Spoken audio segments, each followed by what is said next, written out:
Hi friends, welcome to my kitchen. நம்ம இன்னைக்கு ஈஸியான ரெசிபி பண்ணலாம் வாங்க. ஹெல்த்தியாக இருக்கும், டேஸ்ட்டாக இருக்கும்.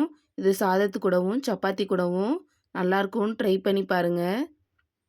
லைக் பண்ணுங்கள், ஷேர் பண்ணுங்கள், கமெண்ட் பண்ணுங்கள், சப்ஸ்கிரைப் பண்ணுங்கள்.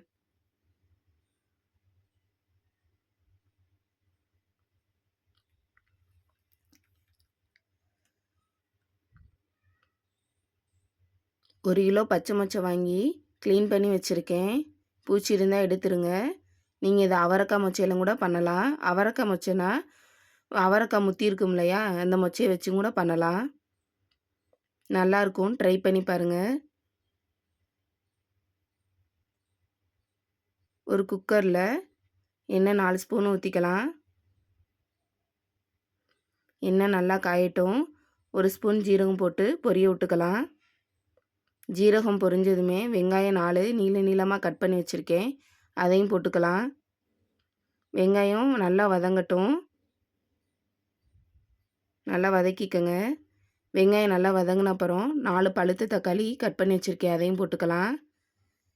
தேவையான அளவு உப்பு சேர்த்துக்கங்க. தக்காளி நல்லா வதங்கட்டும். இஞ்சி பூண்டு பேஸ்ட் 1 ஸ்பூன் சேர்த்துருக்கேன், அதையும் போட்டு நல்லா வதக்கிக்கங்க.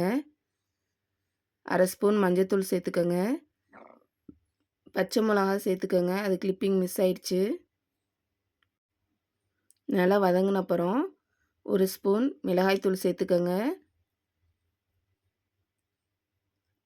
3/4 ஸ்பூன் ஜீரகப்பொடி சேர்த்து நல்லா வதக்கி விட்டுக்கங்க.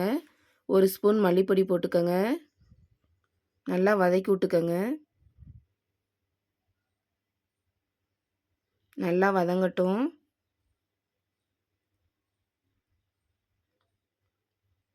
ரெண்டு உருளைக்கிழங்க பெரிய பெரிய பீஸாக கட் பண்ணி வச்சுருக்கேன், அதையும் போட்டுக்கலாம். பெருசு பெருசாக போட்டுக்கோங்க, சின்னதாக போட்டிங்கன்னா குழஞ்ச மாதிரி ஆயிரும். உருளைக்கிழங்கையும் போட்டு நல்லா வதக்கி விட்டுக்கலாம்.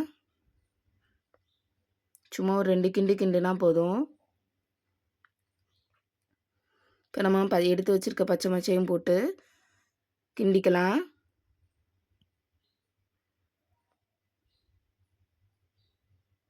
மசாலா எல்லாமே மிக்ஸ் ஆகிற அளவுக்கு நல்லா கிண்டிக்கங்க. இப்போ நம்ம தேவையான அளவு தண்ணி ஊற்றிக்கலாம். காய்கள் மூழ்கிற அளவுக்கு நீங்கள் தண்ணி ஊற்றிக்கங்க, அப்போ தான் அடி பிடிக்காது.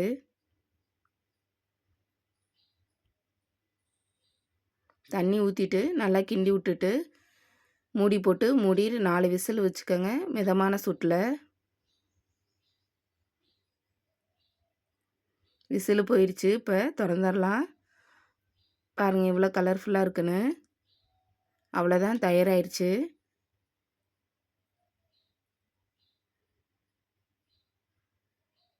மொச்சை சரியான பக்குவத்தில் வெந்துருச்சு.